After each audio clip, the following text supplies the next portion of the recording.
జాతీయ రహదారులపై వేల లారీలను టార్గెట్ చేసుకుని దొంగతనాలకు పాల్పడుతున్న 5 దొంగలను ఏలూరు జిల్లా పేదవేగ సర్కిల్ పోలీసులు అరెస్ట్ చేశారు. కలపర్రుపై ఫ్లైఓవర్ పై వెళ్తున్న లారీని అడ్డగించి డబ్బులు ఇవ్వకపోతే డ్రైవర్ను చంపుతామంటూ డబ్బులు నగదును తీసుకుని పారిపోతున్న క్రమంలో అరెస్టు చేసినట్లు డీఎస్పీ అశోక్ కుమార్ తెలిపారు. నిందితుల వద్ద నుంచి 2 ఆటోలు, ఒక బైక్, 6 సెల్ ఫోన్లు, 2000 నగదు స్వాధీనం చేసుకున్నారు. అనంతరం నిందితులను అరెస్టు చేసి రిమాండ్కు తరలించినట్లు పోలీసులు తెలిపారు. పెదపాడు పోలీస్ స్టేషన్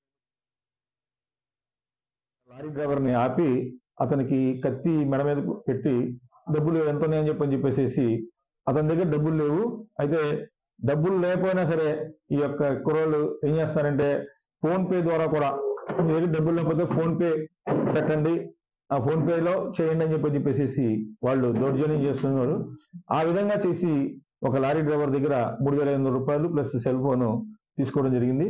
ఆ కేసుని రిజిస్టర్ చేసినటువంటి మేము మా యొక్క ఏలూరు జిల్లా ఎస్పీ మేడం గారు శ్రీ మేరీ ప్రశాంతి గారు చాలా దీన్ని ప్రెస్టేజ్గా తీసుకొని, ఎందుకంటే మరి దారి దోపిడీలు అనేటటువంటివి చాలా అన్యాయం అని చెప్పేసి మేడం గారు మంచిగా మాకు గైడ్ చేశారు. గైడ్ చేసిన దాని మీద మేము టోటల్గా ఒక 3 టీమ్స్ని సిఐ పెదవేగి సిఐ ఆధ్వర్యంలో ఒక 3 టీమ్స్ని మేము ఏర్పాటు చేశాం. ఏర్పాటు చేసిన దాని మీద అతను ఏదైతే కొన్ని క్లూస్ మనకు ఉన్నటువంటి టెక్నికల్ ఎవిడెన్సెస్, ఎందుకంటే మిగతా డీటెయిల్గా నేను టెక్నికల్ ఎవిడెన్సెస్ చెప్పట్లేదు, కారణం ఏంటంటే మళ్ళా ఈ ముద్దాయిలు ఈ యొక్క దొంగలు వాటిని మేము ఇచ్చినటువంటి క్లూస్ ద్వారా మళ్ళీ వాటిని అవాయిడ్ చేస్తున్నారు. కాబట్టి ఆ టెక్నికల్ ఎవిడెన్స్ ని బేస్ చేసుకొని ఈ 3 టీంలు కూడా మొత్తం నిరంతరం కష్టపడిన తర్వాత ఆ టెక్నికల్ ఎవిడెన్స్ ద్వారా వాళ్ళ కుర్రాళ్ళని ట్రేస్ చేయడం జరిగింది.